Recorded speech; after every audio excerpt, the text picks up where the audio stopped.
My name is Renée Akitelek Mboya. I'm a curator from Nairobi. Most of my practice is based around colonial film archives from the immediate post-colonial period. Raw Material Company has always been a reference for me in my work in thinking about what a library space can look like and how we can access new ways of learning, or what a community space can look like and how we can access new ways of communing. We started thinking about this project together in relation to migration narratives that have kind of come to influence the way that African stories are told and imagined.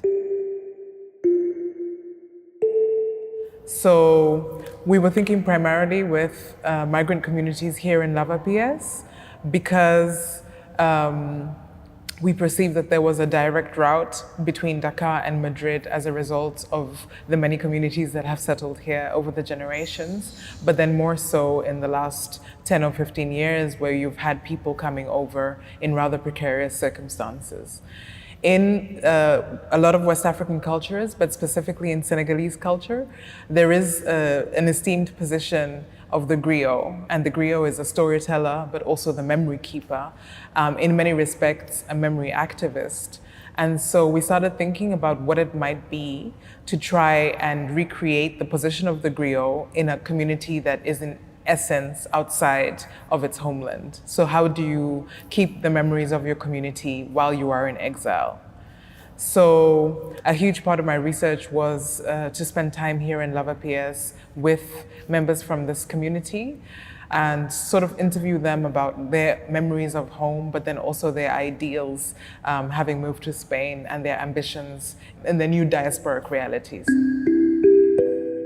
So I spent a month here in Madrid, and I was surprised at how much masculinity, like a contemporary ideal of masculinity, kind of tied into the source of pressure that people were describing having felt, the pressure to leave home, right?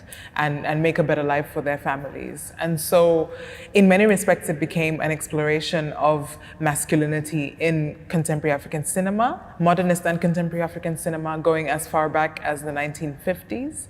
A lot of the footage that we selected was even as far back as the 1920s, telling the story of sort of like a pre-modern Dakar where social structures were intact. These structures that we aspire to, that we kind of valorize as better than what Western modernity has proposed to us.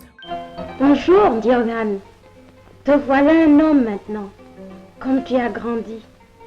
Et... So the film primarily takes as its source a film that was made in 1965 called Ndiongan. And the story of Ndiongan is the story of a young man whose father is a hunter and who dies in the hunt.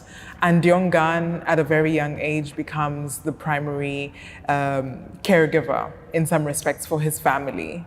And so I was trying to think a lot with this figure of Ndiongan, who is, I think, in many respects, a mythical figure.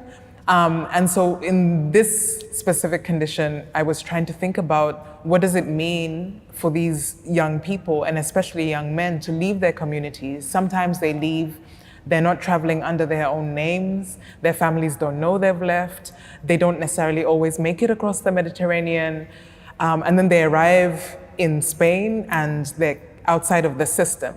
So yeah, I was trying to think through different storytelling and documentary methodologies to create a documentary, but in many respects it's a speculative documentary because it's not based on fact, but very much feeling and experience. Diogan, reviens!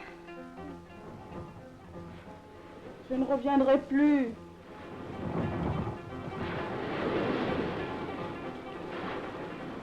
Ndiongan disparu dans les flots.